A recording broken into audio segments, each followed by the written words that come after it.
of the session. We are discussing reading comprehension. The topic that we're discussing in reading comprehension is mind mapping.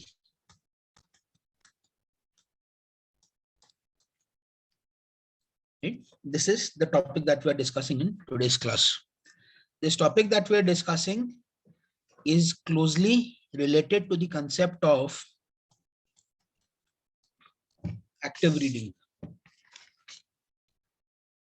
Right? It's closely related to the concept of active reading.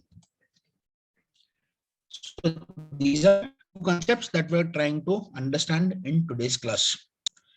In today's class, I'll be discussing quite a bit of theory, right? So it's kind of going to be a theoretical class, and then we'll do a few passages, right? Where we'll try to apply the concepts that we have discussed.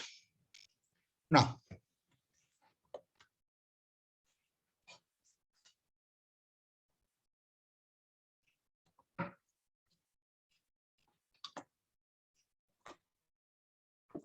okay, let's first talk about the concept of organization of text. Right? Let's try to understand the concept of organization of text. Okay, what we are discussing today, right, is from a comprehension perspective. Right? So when we talk about reading a passage and understanding it, right, that understanding part is what I refer to as the comprehension perspective. Right? So today's class is aimed at discussing certain things that will help you understand text better. Right? So all of what we're discussing today is primarily from a comprehension perspective rather than a speed perspective. Right? So we are not discussing speed reading today. What we are discussing is how to comprehend written material better. Right? That is what we are discussing. Please understand each and every part of what we are discussing. Right? Please understand each and every part. If you have a doubt, ask, because especially when it comes to the more difficult passages, right, what we're discussing today will come in useful for you to get a better understanding of what's been written.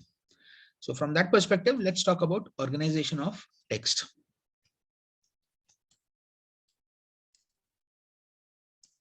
In an article, text is arranged at two levels. Right? This is something fundamental, right? But nonetheless, let's just go through it together. Right? In an article, text is arranged at two levels. The first is at the level of a paragraph. The other is at the level of a passage. Right? So we have paragraph and we have passage. Paragraph is a set of sentences that revolve around a particular concept. Right? A set of sentences that revolve around a particular concept. In the last class, we had discussed the concept of structure of a paragraph. Right? So in paragraphs, you have sentences. It could be 4 sentences, 5 sentences. It could be any number of sentences. But what is common to all those sentences is that they revolve around a particular concept. Right? So there's something that a paragraph discusses. And so all those sentences revolve around that particular concept. And when we talk of a passage is a collection of paragraphs. Right? So a paragraph is a set of sentences, whereas a passage is a collection of paragraphs that contribute to the main idea that the author wants to discuss. Right? So that is what a passage is. So paragraph is a set of sentences. Passage is a set of paragraphs. The term article and passage are generally used interchangeably, right? So the passage is the article, right? So article and passage, these are two terms that are used synonymously, right? We'll be using them synonymously. So paragraph and passage. Whenever you read a particular paragraph, right? Whenever you read a particular paragraph, you should be able to identify what concept was being discussed in that paragraph, right? So let's say, for example, I'm reading the third paragraph of a passage. Once I finish reading the third paragraph, I should have a clear idea of what the concept was that the author wanted to discuss in that particular paragraph, right? And similarly, by the time you come to the end of the entire passage, you should have a basic idea of what the main idea was that the author wanted to discuss, right? Okay. Now, let's talk about the next concept, which is the ideal structure of a passage or article. Right? As I said, passage and article, these are two terms that we'll be using interchangeably. So now let's talk about the ideal structure of a passage or an article. Please understand this properly, right? What I discussed now. You first have the introduction, right? You first have the introduction. The introduction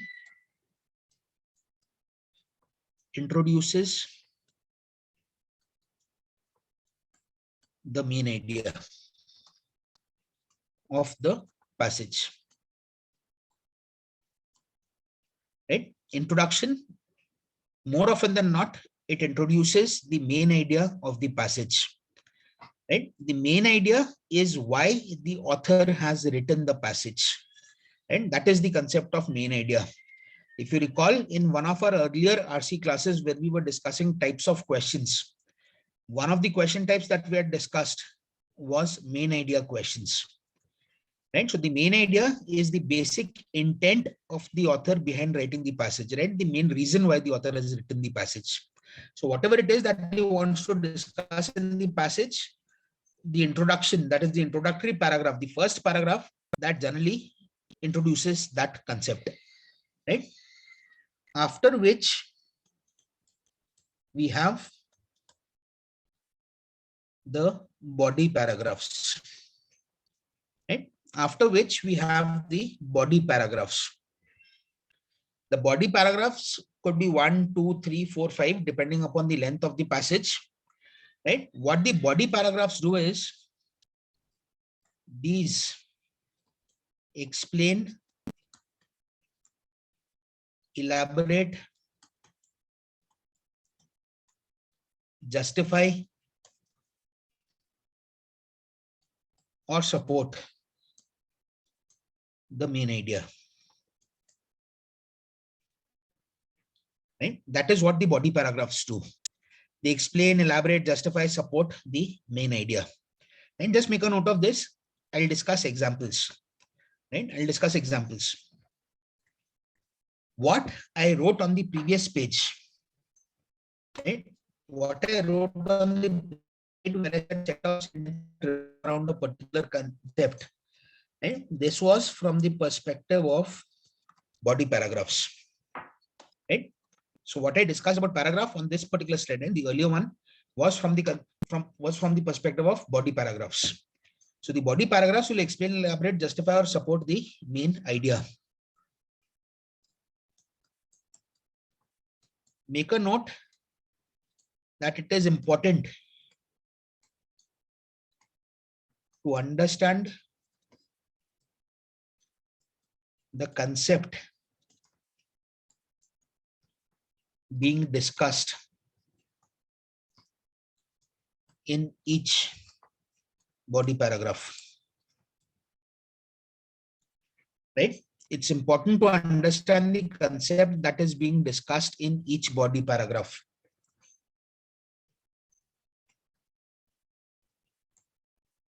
Relate it to the main idea. And please make a note of all of this. And because this is what mind mapping involves, this is what active reading involves, right? So when you read the second paragraph of the passage, the second paragraph of the passage likely is the first body paragraph. So you read the first body paragraph, you try to identify the concept, and then you see how it is related to the main idea. When you come to the third paragraph will be the second body paragraph, right? Why? Because the first paragraph was the introduction. So when you read the second body paragraph, again try to understand what concept was being discussed, right? And see how it is related to the main idea, right? So that is what you do for body paragraphs. And then you have the final paragraph, right? Then you have the final paragraph. What the final paragraph does is it summarizes or concludes the main idea, right? It summarizes or concludes the main idea. So these are the three components of an ideal passage or an article.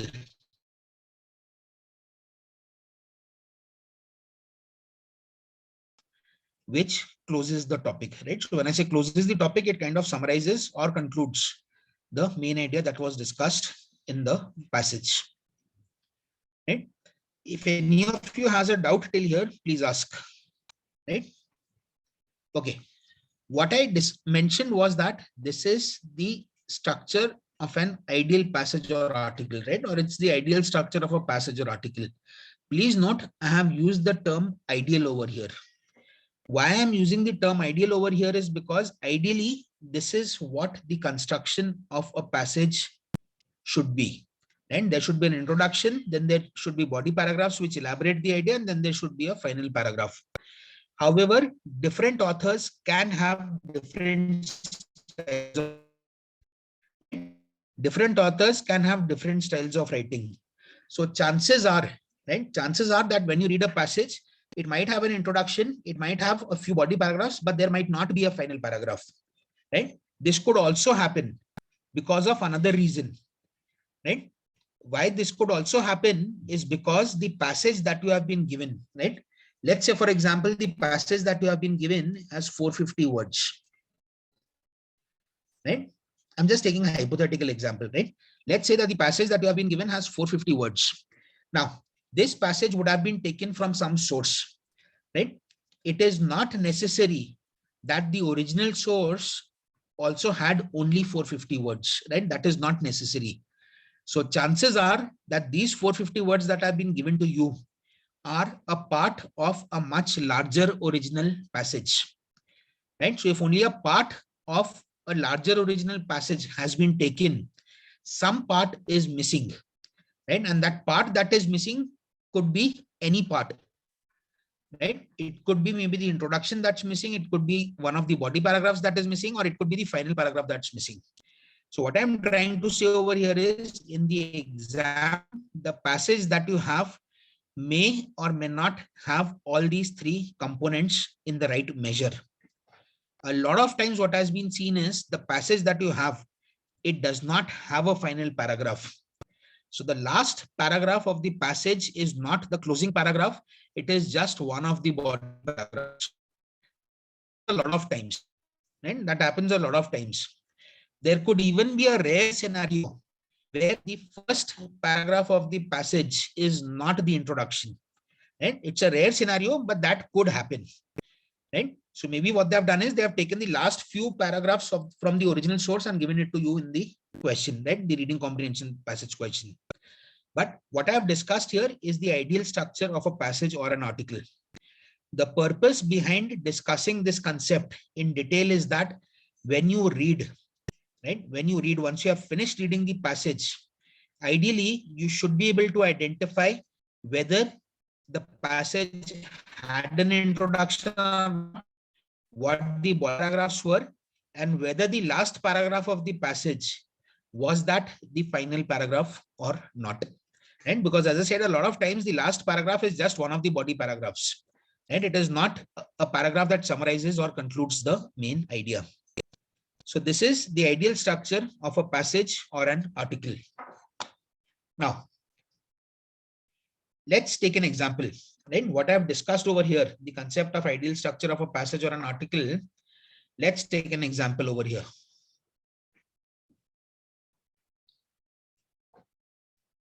Let's say the topic of the passage is the world economy. Right? Let's say that this is the topic of the passage. When I say topic of the passage, I'm essentially talking about the subject of the passage. Right? I'm talking about the subject of a passage. So what is that passage about? Right? So let's say that we have a passage, the main idea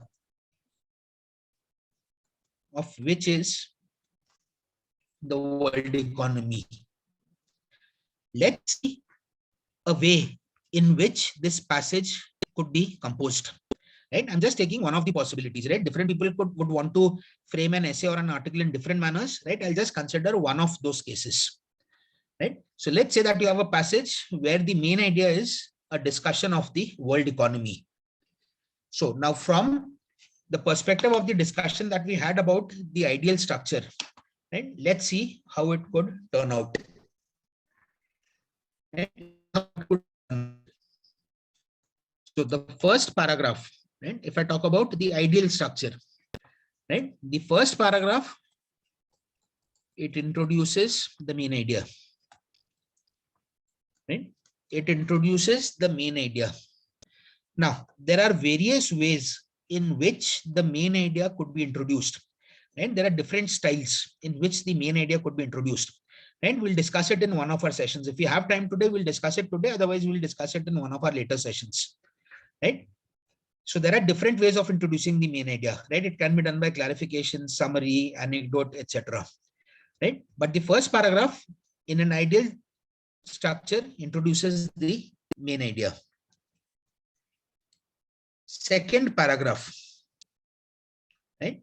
Second paragraph essentially is the first body paragraph. And please be clear about this. The second paragraph of the passage ideally is the first body paragraph, right? So this discusses concept 1, which in turn is related to the main idea. So for example, right? For example, let's say that this paragraph talks about the concept of GDP, right? Which is maybe relevant to the concept of economy, right? So the second paragraph talks about the GDP, right? When I say GDP, maybe it's the GDP of the nations, right? So concept 1, which is being discussed in the second paragraph, would be the concept of GDP, right? So we are discussing world economy from the perspective of GDP. Third paragraph, which is the second body paragraph, that could talk about the second concept, which could be the various sectors of the economy, right? So maybe it talks about the agricultural sector, it talks about the services sector, right? I'm just taking some examples. So maybe the third paragraph talks about the various sectors of the world economy, and it discusses something about those various sectors.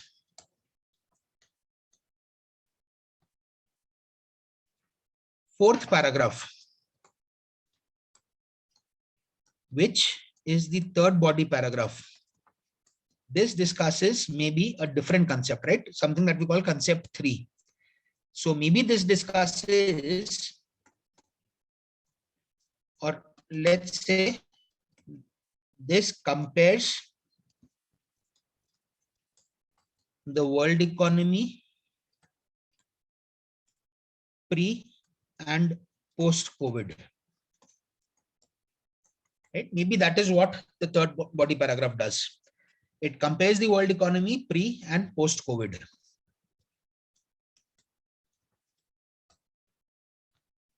And then the fifth paragraph, right, which I am calling the final paragraph, right? This summarizes the main idea.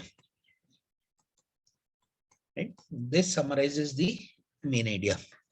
So this is just an example of how a passage on the world economy could be framed. Right? And what I've done here is I have followed the ideal structure.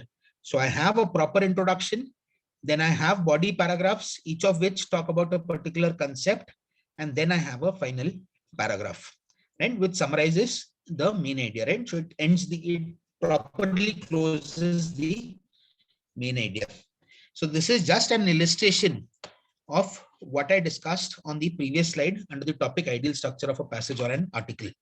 Right? This is just one illustration. Okay. Now, let's talk about the concept of active reading. Right? Let me talk about the concept of active reading. What I will discuss now from the perspective of active reading is ideally how you should be reading the passage. And ideally how you should be reading the passage. In different sources, there could be slightly different particulars that are given, but I'll try to encompass the gist of active reading in our discussion. Right? The first thing is you try to understand or identify. Right? You try to understand or identify the main idea from the first paragraph. Right? The first paragraph, as I said, in most of the cases is the introduction. If it is the introduction, what it is doing is it is introducing the main idea. Right? And if it's introducing the main idea, by the time you read the first paragraph, right, by the time you have come to the end of the first paragraph, you should be able to identify what the main idea is. Right? The first paragraph is a very, very important paragraph. Right? Because in most of the cases, the first paragraph gives you a hint about what the main idea is. Right? If you get to know what the main idea is, right, you kind of can anticipate what is going to get discussed later. Right? So it's always a good thing to understand what the main idea is. In some cases, depending upon the style of writing of the author, the first paragraph may not give you a clear idea. Right? Fair enough. That could happen in some passages. That is why what I've written is try to understand or identify the main idea. Right? In some cases, it might not be possible, but in most of the cases, it should be possible. Right? Even when we do exercises today, we'll see. Right? We'll have a look at certain passages and we'll try to see whether it's possible or not possible to identify the main idea from the first paragraph. Right? So this is the first step. You try to understand or identify the main idea from the first paragraph. Then what you do is you identify or understand the concept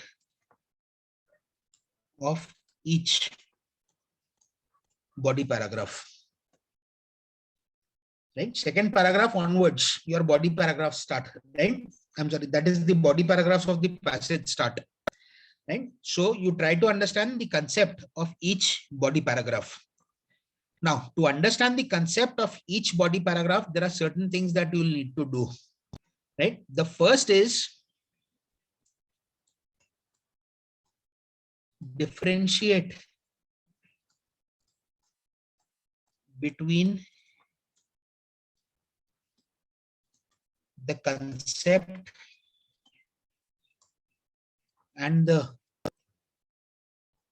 supporting details.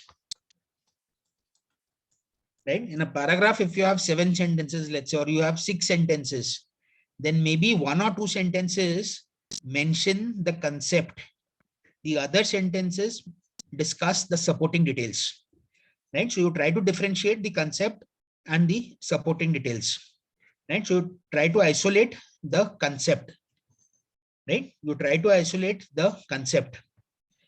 How we actually identify the concept and how we differentiate it from the supporting details.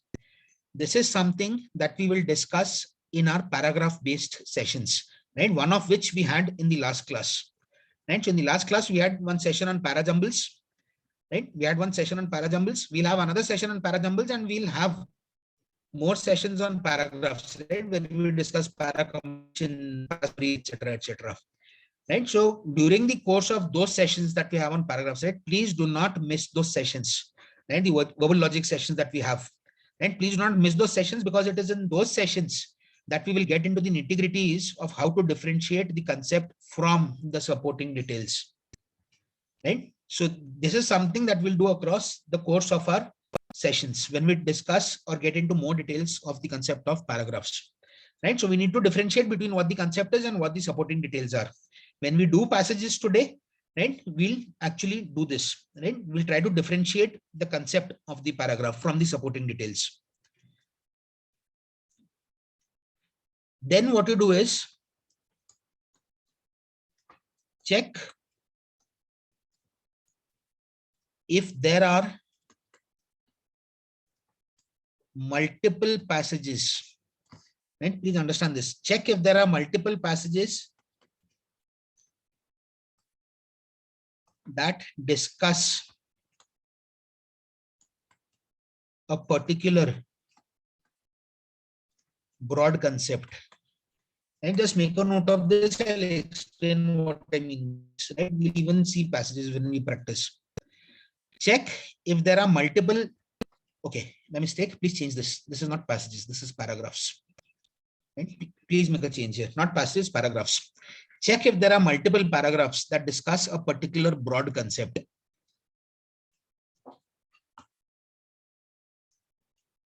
See, what I mentioned was when it comes to the body paragraph, a body paragraph typically talks about a particular concept. Right? So for example, in the illustration that I taken on the previous slide, right? The slide that I have on the screen right now, concept 2, right? That is the second body paragraph. I said that it discusses the various sectors of the economy, right? Now, if say the author has a lot of content, right?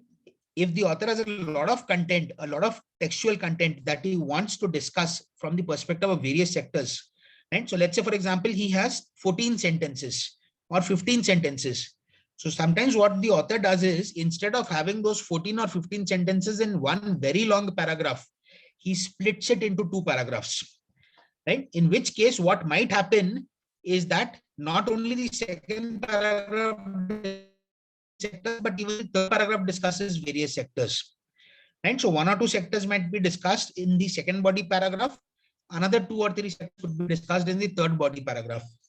So basically what I'm trying to say is that sometimes a concept could be broad enough to justify more than 1 paragraph, right? Justify the usage of more than 1 paragraph. So please check if that is happening, because a lot of times a particular concept gets discussed across more than 1 paragraph, right? So that is what I meant by this. The exercise that we do after this, right? I'll show you an illustration of this, right? So check if there are multiple paragraphs that discuss a particular broad concept. Also,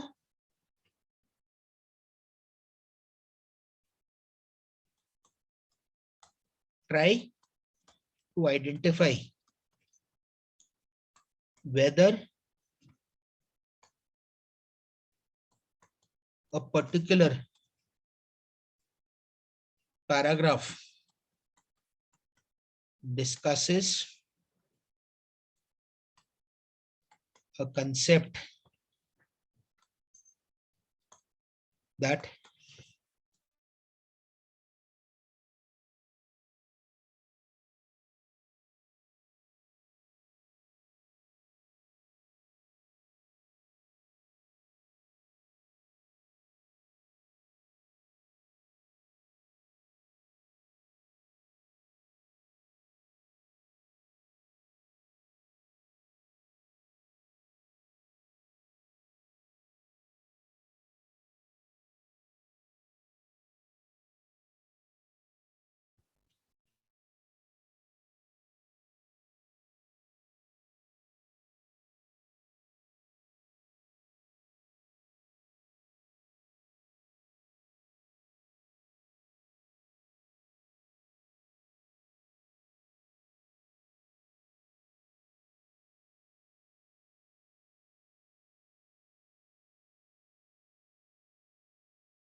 Okay, I'm sorry. I think it got disconnected in between. Right? Okay, that counter view concept that I was talking about. Right? I'm just taking a hypothetical example. Let's say that the topic, right? Let's say that the topic is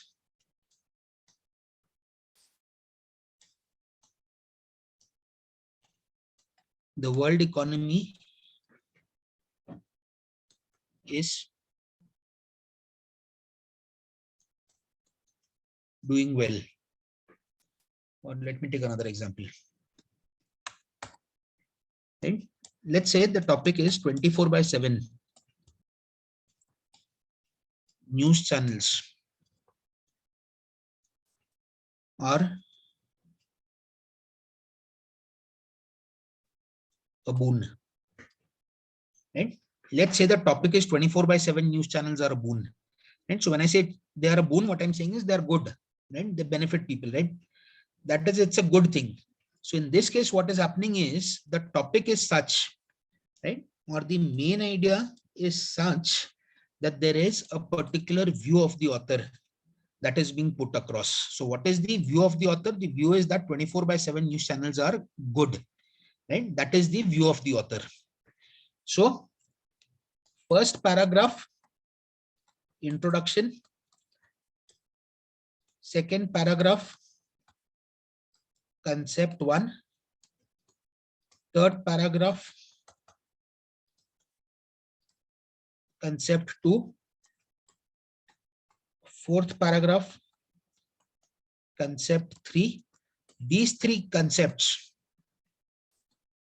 they support the main idea. Right? What is the main idea? The main idea is that 24/7 news channels are a boon. Right? So they support the main idea. Now it could happen, right? It could happen that the fifth paragraph, which discusses a different concept, right? Concept 4, there is a possibility that it provides a counter view. Right? There is a possibility that it provides a counter view. And this is sometimes seen in case you have argumentative passages where there is a particular stand that the author takes. So the stand that the author is taking is that 24/7 news channels are a boon. That is the stand taken. So majority of the paragraphs will discuss concepts that will support the main idea. But it is possible that the author also mentions a counter view, right? Just to give the impression that he is not discussing something that is biased. He's not discussing something that only supports his opinion. He's ready to consider the other side also. Right? So please identify such counter views in case they are there, because sometimes you have questions on the counter views. Right? And maybe the author ends it here. Right? He does not have a conclusion or a summary. So maybe it's only 5 paragraphs and these are the 5 paragraphs. So this is the counter view that I was talking about. So please check whether there is a counter view or not. And finally, right? Finally, what you do is you see whether the last paragraph is the final paragraph or not. Right? Because as I said a lot of times, the last paragraph is just a body paragraph. Right? So when you read the last paragraph, please identify whether that last paragraph was the final paragraph or not. That is, was it the summary, was it the conclusion, or was it just another body paragraph? Right? So in the example that I gave on the previous slide, it's just another body paragraph. Right? So that counter view is not the summary, right? It's just another body paragraph. So this is the, or these are the steps that you need to follow. Right? I'll just summarize it. First, you try to identify the main idea from the introduction, number 1. Number 2, you try to identify the concepts of each body paragraph, right? What the concept of each body paragraph is. For that, you have to differentiate the concept from the supporting details, right? After that, you see whether there was any broad concept that was discussed across multiple paragraphs, right? Third, you see whether there was a counter view given or not. And then finally, when you come to the last paragraph, you identify whether it was the summary or the conclusion or not. This process ideally needs to be done before you come to the questions. And so from a comprehension perspective, what I have been discussing till now is something that needs to be done before you attempt the first question.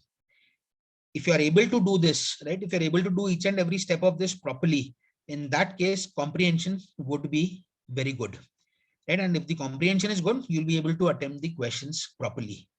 What I have discussed here is the process of mind mapping, which eventually leads to active reading.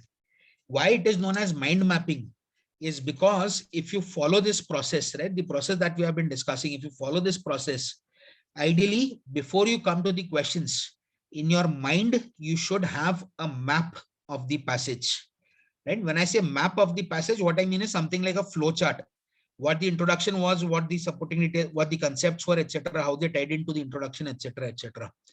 Right? So by the time you have read the passage, before you come to the questions in your mind, right, you have a map or a flow chart of the passage.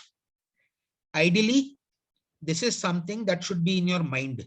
But while starting, right, if you're just starting with this process of mind mapping, you might want to do it on a rough piece of paper also. That is, to start off, you might want to make notes on paper, but your eventual aim should be that by the time you write the exam, for each passage that you do, especially the tougher ones, right, and those that allow you time to do this, you should be able to internalize this process. This process of active reading or mind mapping is something that becomes very important when you have difficult passages. Right? When you have difficult passages, I agree that this is something that might take time. Right? So you might have to spend 1.5 or 2 minutes to have the map of the passage in your mind, right? Or maybe to write it down. But those passages that are difficult, right? Those passages where you have enough time to read the passage, right? This technique comes in useful. Right? There are certain exams which are tests of speed, right? Please understand this. There are certain exams which are tests of speed. Now, if it is a test of speed, chances are you might not require a very high level of comprehension. It is just quickly solving the questions that is expected of you. In which case, fair enough. You can attempt the passage even without the process of mind mapping. But those exams that are a test of comprehension, right, where the answer options are very close, the passages are abstract, etc., mind mapping is something that requires to be done. Right? So what my suggestion is, starting today, when you practice reading comprehension passages, right? I'm talking about practicing, right? I'm not talking about taking the actual test or the mock tests. Right? When you're practicing, whether it's in class or by yourself, please do the mind mapping process or the active reading process for each passage, because this is something that takes time getting used to.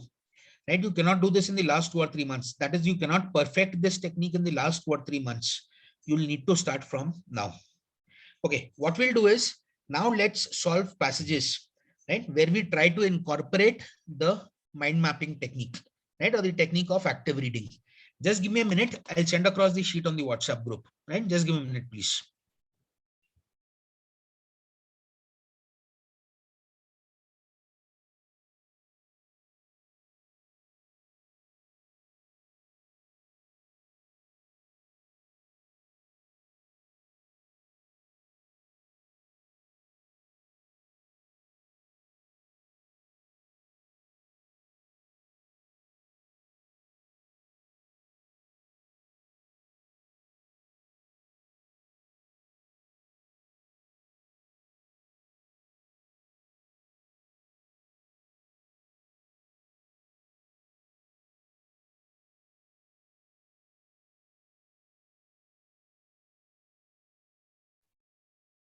Okay, I've sent the sheet on the WhatsApp group.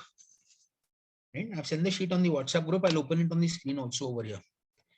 Right? Based on what we have discussed till now, right? Let's try to implement all of this. Right? Let's try to implement all of this. It's the VA16 sheet, RC5.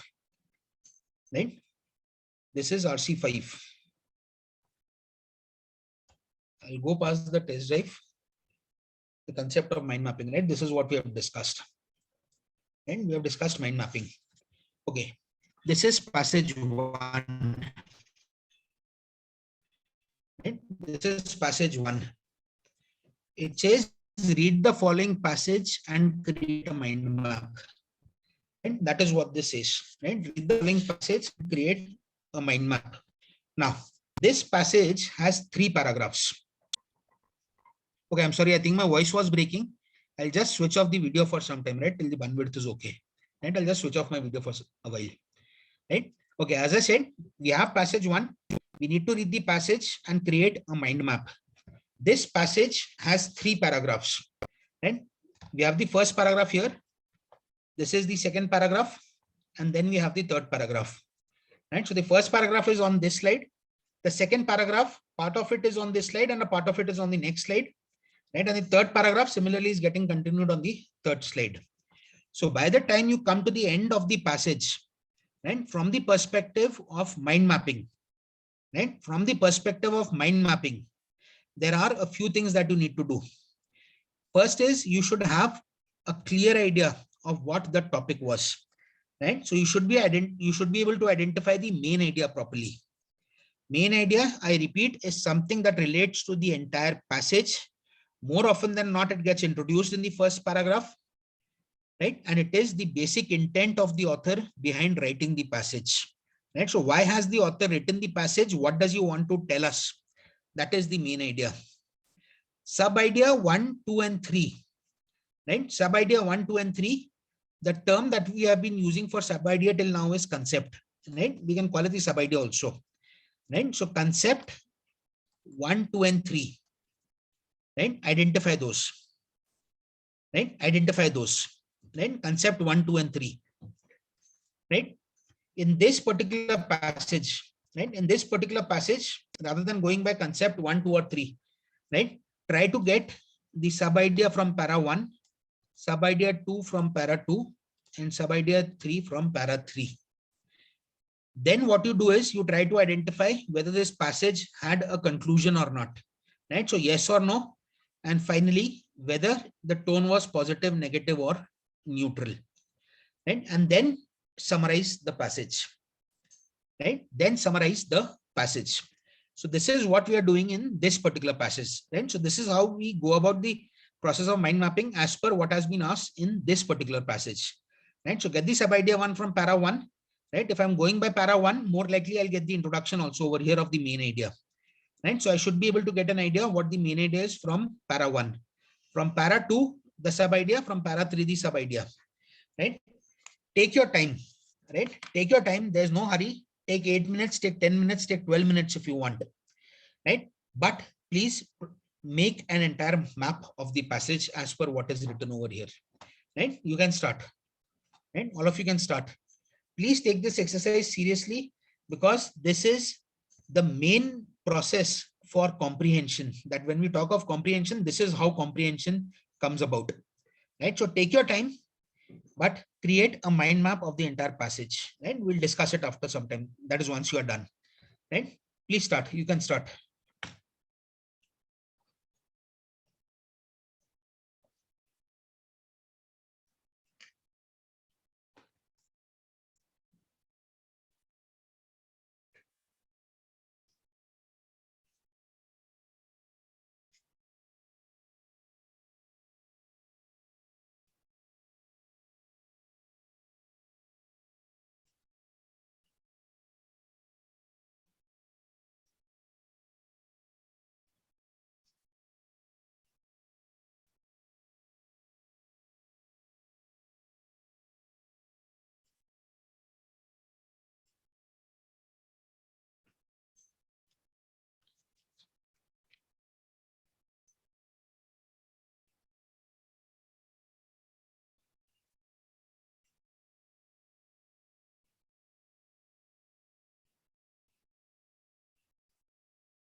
Ritik, you are almost correct.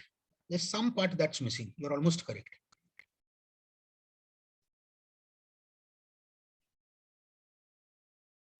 Ankit, correct. With reference to the tone, correct.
Ritik, something different.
Anshul, correct.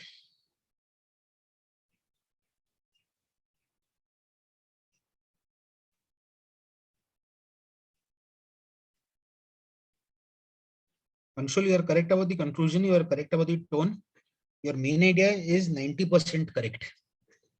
Just one small aspect that's missing in the main idea. It's not wrong, but just one or two words more.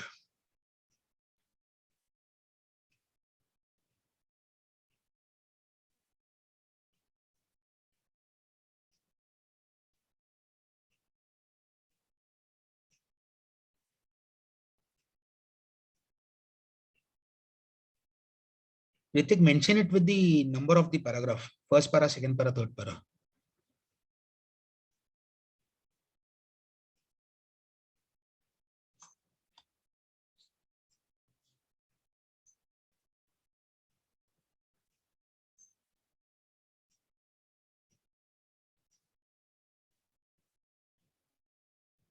Anshul, correct. Give me the paragraph number for this. Anshul, correct. Correct.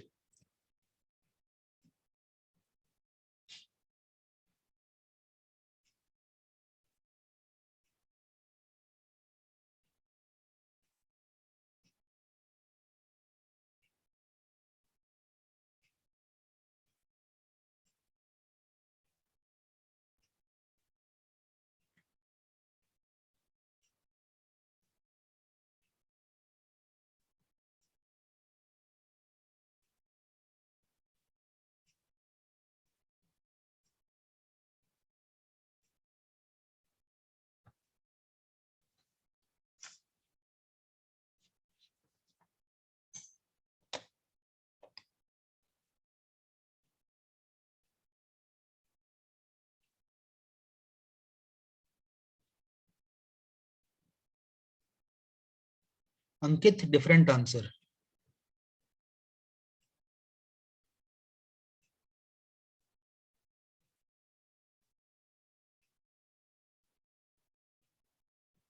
Anshul, for the third paragraph, you are partially correct. Partially correct.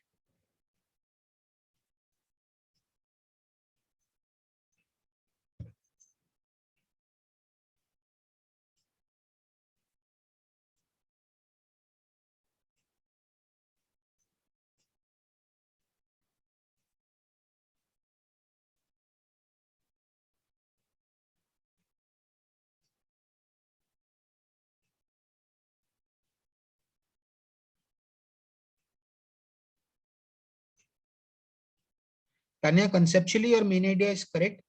It needs to be a bit more specific. You are not wrong in what you have written, but it needs to be a bit more specific with reference to the content discussed.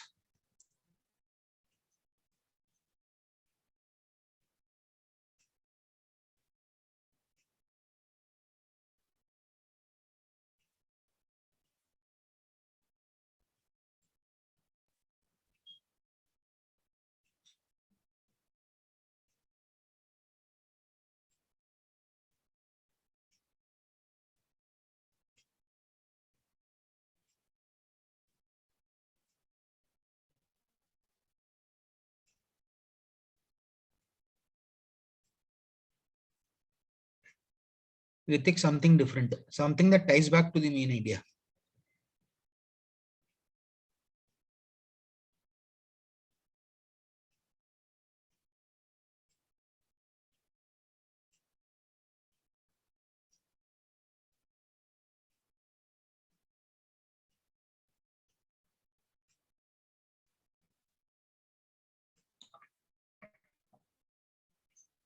Okay, take 2 more minutes, everyone. I'll then discuss.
Take a minute more, we'll then discuss.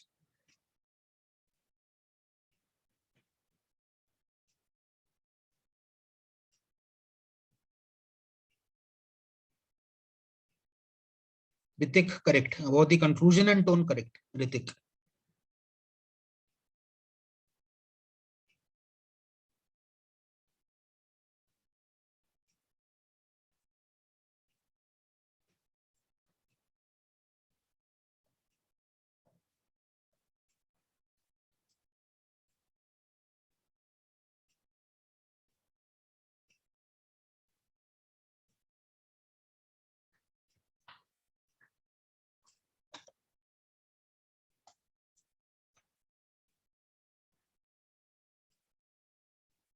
Okay, let's discuss. Right? Let's discuss. 3 paragraphs here, right?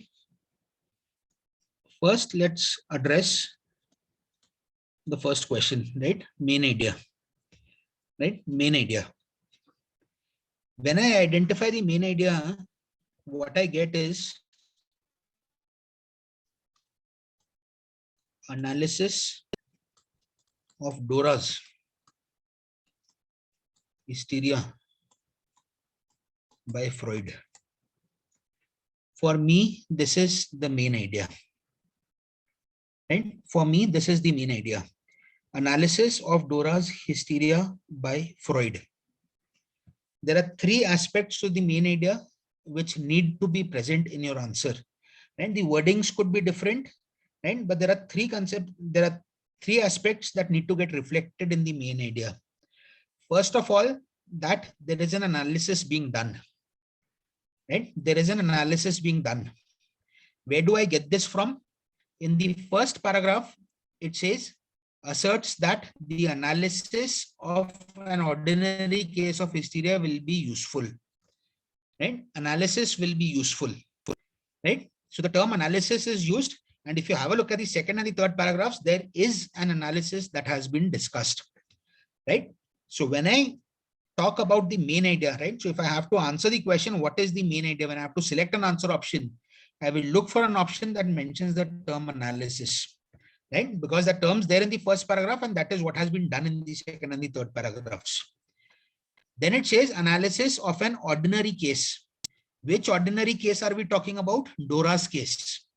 How do I know that? Here it clearly says Freud believes that Dora's case is rather ordinary.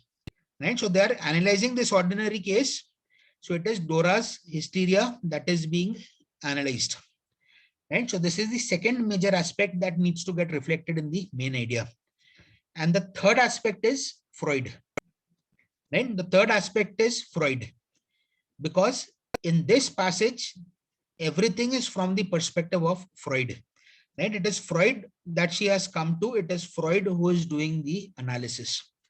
So those of you who tried to arrive at the main idea, even if your wordings were different, right? I have 6 words over here. Even if you had 12 words or 20 words or an entire sentence, doesn't matter as long as it reflected these 3 aspects, right? Analysis, Dora's hysteria, and Freud. Right? And all of these 3 aspects I'm getting from the first paragraph. Right? All of this I'm getting from the first paragraph. So the first paragraph is, yes, introducing what the main idea is. The other 2 paragraphs, right? Please note paragraphs 2 and 3. They discuss the analysis, right? What the analysis was, how it was done, etc., etc. They discuss the analysis. So when I say they discuss the analysis, what I'm essentially saying is they discuss the main idea. Right? They discuss the main idea. Now, before I come to the second and the third paragraph, please make a note of 2 points that you need to keep in mind whenever you are identifying the main idea. Right? Please make a note. Do not generalize. Right? Do not generalize. So when I say do not generalize, what I basically mean is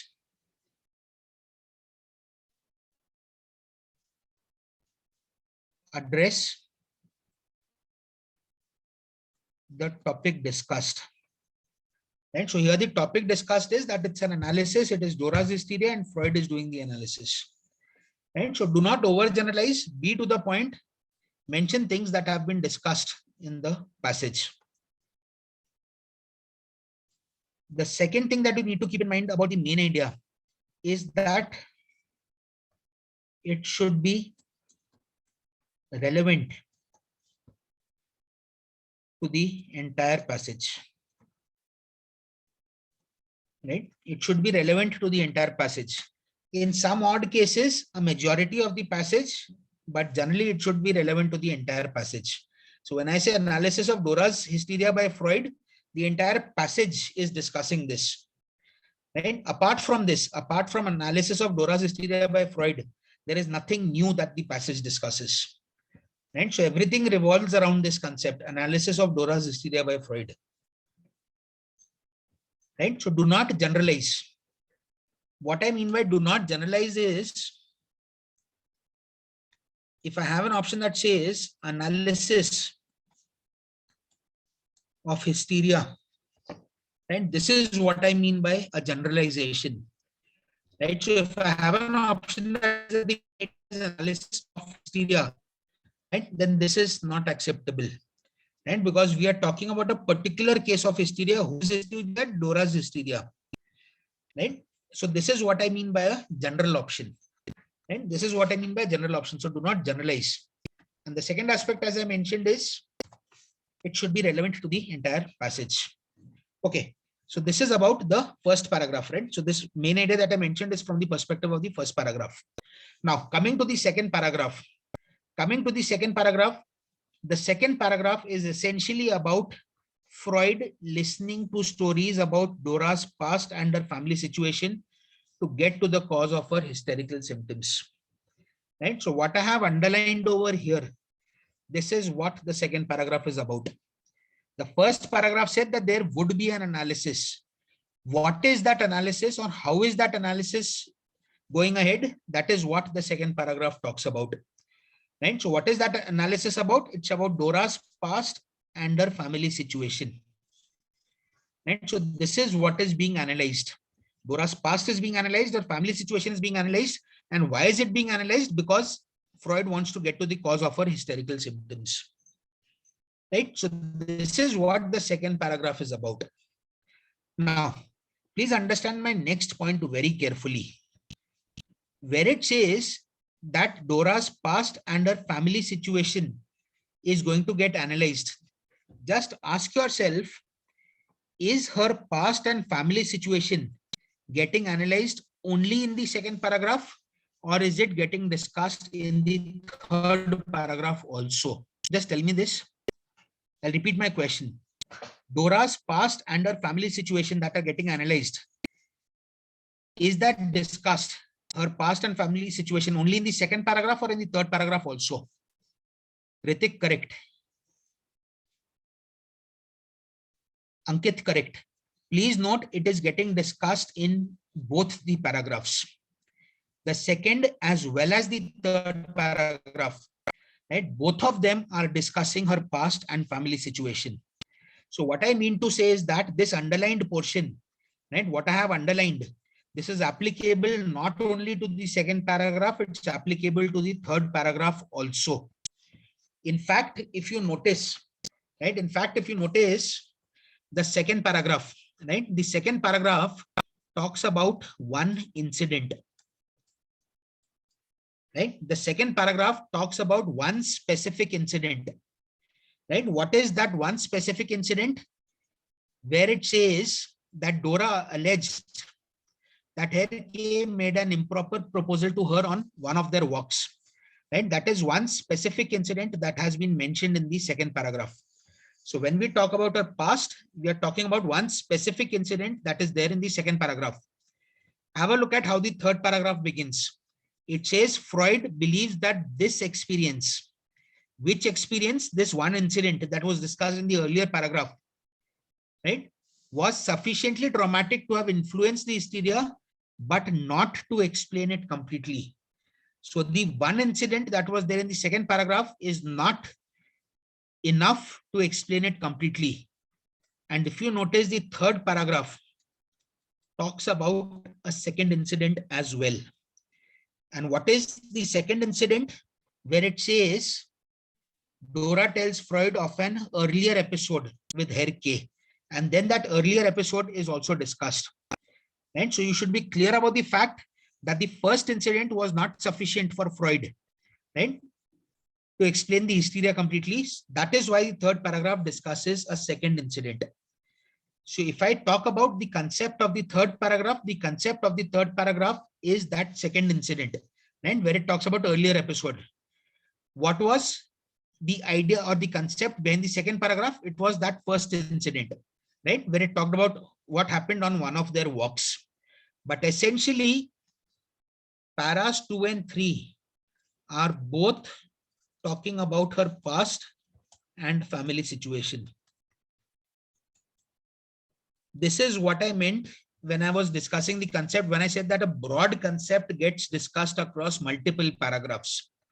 So the broad concept is her past and her family situation, which is getting discussed in the second as well as in the third paragraph. Right? So this is what the three paragraphs are doing. The first paragraph gave us an introduction that it was an analysis of Dora's hysteria by Freud. Second and the third paragraph are both talking about her past and family situation. The concept of the second paragraph is this incident about what happened on one of their walks. The third paragraph, the concept is the earlier incident that took place. Right? So this is as far as the mind map process is concerned. Right? We have discussed what para 1 did. Para 1 gave us an introduction. Right? Paras 2 and 3 in turn were talking about her past and family situation. Right? Where para 2 mentioned one incident and para 3 mentioned another incident which has been given as the earlier episode. So this is what you have to be clear about. Whether there is any conclusion or not, there is no conclusion. And there is no conclusion. The third paragraph is just a body paragraph that's talking about her past and family situation. Right? That's talking about her past and family situation. There is no formal conclusion that has been given. Right? There is no formal conclusion that has been given. Even if you look at the last one or two sentences, the last 2 or 3 lines of the paragraph, right? You'll notice that it's not a conclusion. What is the tone? From the author's perspective, the tone is neutral. Right? From the author's perspective, the tone is completely neutral. Now, if I have to summarize the passage, right? If I have to summarize the passage, I'll tell you what my summary would be. My summary would be that Freud identifies 2 incidents in Dora's past, right? And her family situation to get to the cause of her area. This for me is the summary of the entire passage. This for me is the summary of the entire passage, which you will notice has covered not only the main idea, it has also covered the concepts of the body paragraph. Right? The main idea has been covered over here. Right? Freud is there, Dora's hysteria is there, and those incidents that have been identified, that is the analysis part. Right? And it also covers the second and the third paragraph. Why? Because it clearly talks about the 2 incidents. So this for me is the summary of the passage. Right? It has covered all the relevant details. It is not general, it is very specific to the point, and it is applicable to the entire passage. Right? It is applicable to the entire passage. So what we have just done in the last 10 odd minutes is we have done the mind mapping process and we have done the analysis that is required for active reading. Ideally, this is something that you need to do for each passage before you come to the questions. And before you come to the questions, you should be able to do this. That is, this is the level of comprehension that you should have before you attempt the questions. If you have this level of comprehension, attempting the questions should not be difficult. Right? Attempting the questions accurately should not be difficult. Right? Okay, please ask if there's a doubt here, anything that we have discussed till now. Right? Otherwise, let's move on to the next passage. Right? Let's move on to the next passage. The next passage is in the form of a regular RC. Right? It's in the form of a regular RC where we have 5 paragraphs. Right? First and second paragraphs are on this screen. The third paragraph begins here and ends on the next screen. Fourth paragraph begins on this slide, right? And it ends on the next slide. The fifth paragraph is also on this slide. So there are 5 paragraphs in this passage, and there are 5 paragraphs. After the passage is read, before you come to the questions, right? Write the summary of each paragraph in not more than 50 words, right? What I would say is, forget about the summary in 50 words. Identify the main idea and the concept of each body paragraph, right? BP is body paragraph, right? Identify the main idea and the concept of each body paragraph. So when you identify the concept of each body paragraph, you kind of are taking care of what is discussed in each paragraph. And when you identify the main idea, you're getting the main idea also. And then identify what the tone of the passage is. And when I say tone of the passage, again, positive, negative, or neutral. So this is the process of mind mapping or active reading for the passage. And once you are done with this, right? Once you are done with this, then there are 4 questions, right? Then there are 4 questions, 6, 7, 8, 9, right? Then there are 4 questions. Please do this, right? Please start. Read the passage, read it twice if you have to, read it thrice if you have to. But make the mind map first, that is, do the active reading process first, and only after that do you attempt those 4 questions. And you can start. Again, take your time, there's no hurry. Right? Take your time, there's no hurry. We are focusing purely on comprehension in this class. Right? Take your time. Right? You can start.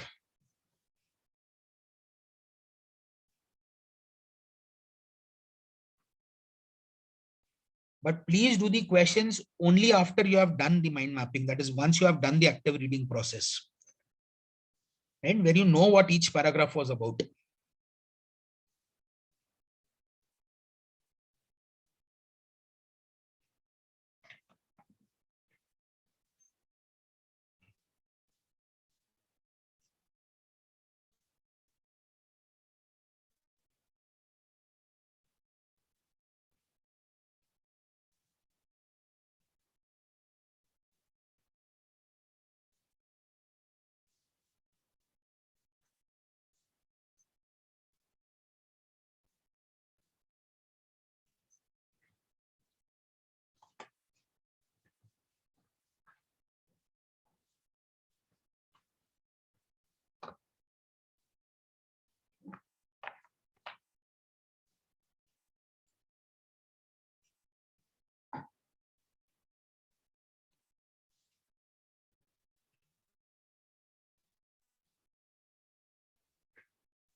Ritik, correct.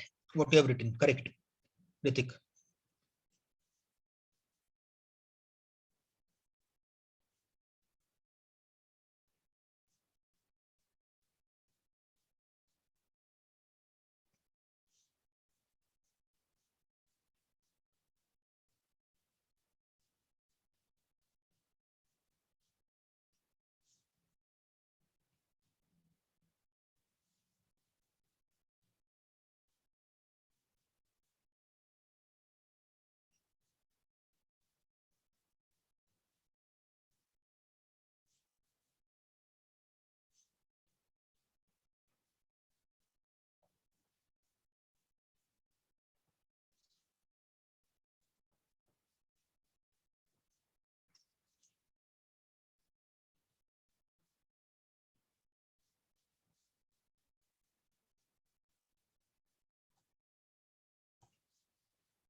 Ritik, different answer for the second paragraph. Different answer.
Ritik, almost correct now.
Ritik, third paragraph is correct.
Ritika, absolutely correct.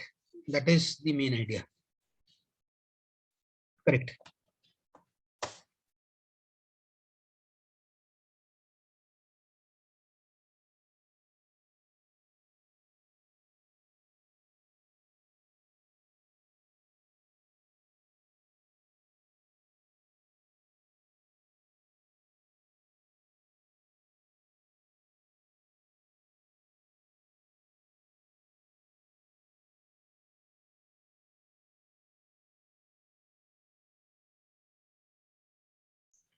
Ritika, the tone is also correct. Good.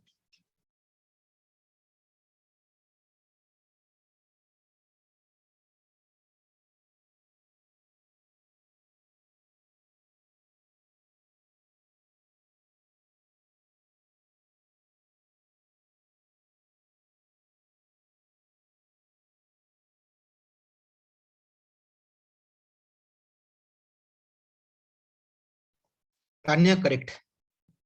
Absolutely correct.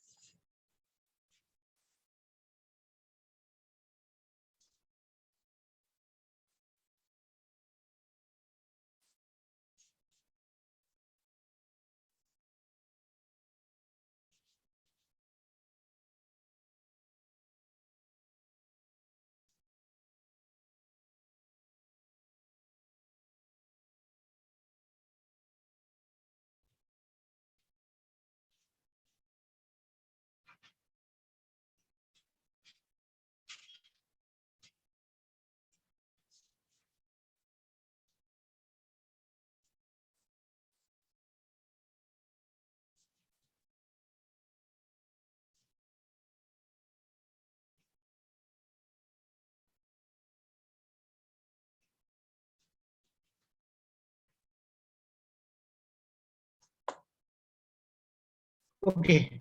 Take a few more minutes, then we'll discuss. Tanya, correct about the second paragraph as well.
Ritik, different idea for the fourth one.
Tanya, correct about the third paragraph.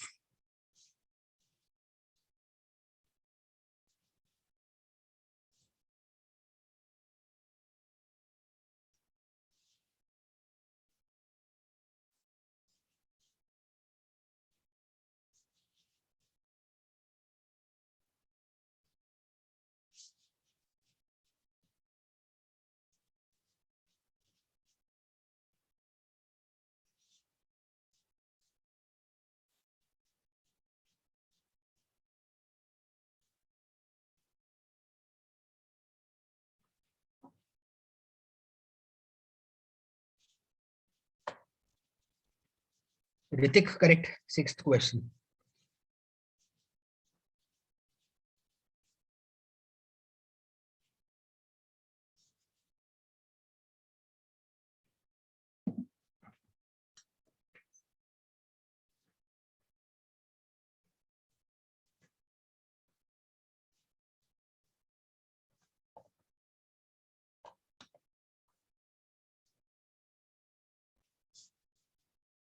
Take 2 more minutes, all of you. I'll then discuss.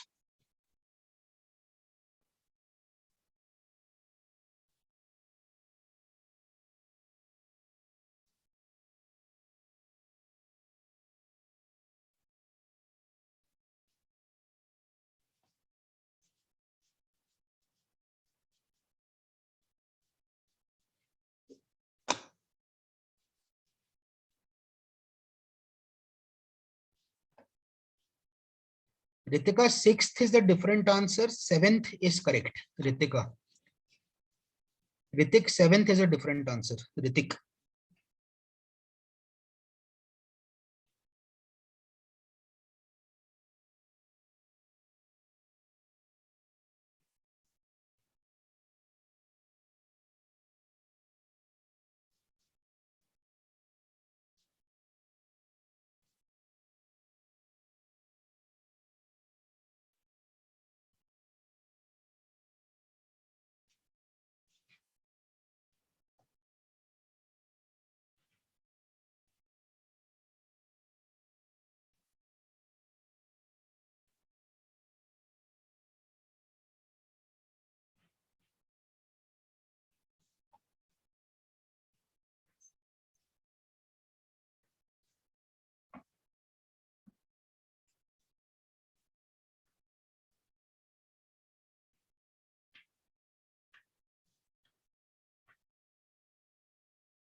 Ritik, question 8 is correct. Good.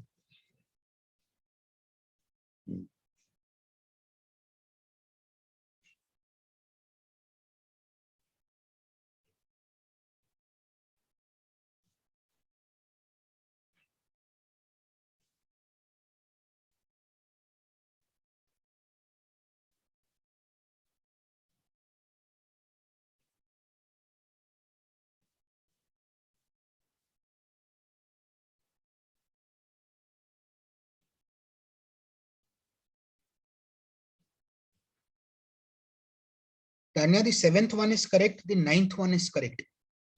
6 and 8 are different answers. Ritik, question 9 is a different answer.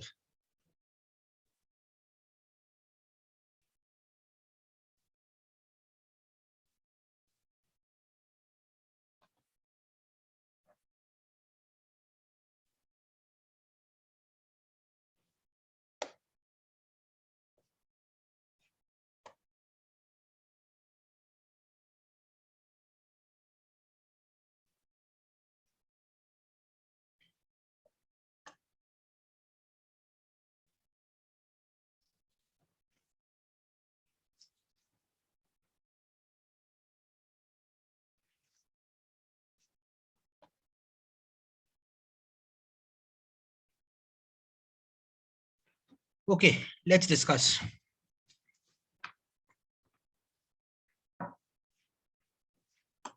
Right? Let's discuss. Let's talk about the main idea first. Right? Let's talk about the main idea first. If I were to write the main idea, I would have written the main idea is Arke-Narayan's magnum opus, the guide. And this is the main idea, because this passage is describing a piece of work of Arke-Narayan, which is the guide. Right? So what is essential over here is Arke-Narayan, the name, the guide, and that it was a significant piece of work. Right? I have used the term magnum opus over here because it was used somewhere. You might not want to use the term magnum opus, but you might want to use a term that signifies that this was an important piece of work. Right? When I say important, in terms of popularity, right? In terms of popularity and greatness. Right? So there are three aspects, but out of these three aspects, at least Arke-Narayan and the guide should have been mentioned. Now, look at the first paragraph. Right? Look at the first paragraph. What I wrote as the main idea, Arke-Narayan's magnum opus, the guide, that I got from the last few words of the first paragraph. Right? Where it says Narayan's magnum opus, the guide. As I said, you might want to use a different term for magnum opus, but Narayan and guide should be there in the main idea. Now, my question to you is, what is there in the first paragraph? If you have a look at the primary purpose of the first paragraph, the primary purpose is to show that the East-West conflict is a major theme. Right? It says the East-West conflict is a major theme.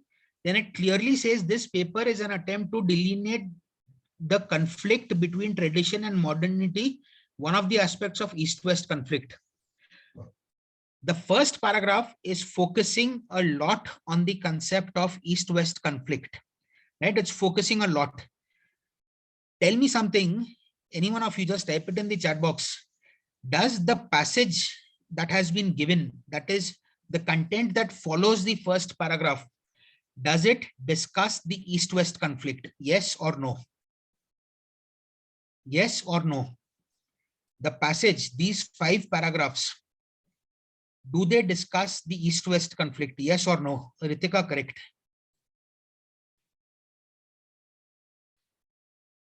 Please note this passage, apart from the first paragraph, this passage does not discuss the East-West conflict. Right? The second paragraph, third paragraph, fourth and fifth paragraphs, they do not discuss the East-West conflict. So what does this tell you? This tells you that this is only a part of the original passage. The original passage that started with this first paragraph was maybe a much longer passage that went on to discuss the East-West conflict. But the 5 paragraphs that have been given to us over here, they do not discuss the East-West conflict, which is why I did not include East-West conflict in the main idea.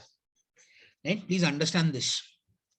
And that is why I did not include the concept of East-West conflict in the main idea, because the 4 paragraphs after this, they do not discuss the East-West conflict. Maybe there were another 3 or 4 or 5 paragraphs that would have discussed the East-West conflict, but what has been given to me in the question does not discuss East-West conflict. That is why I did not include it.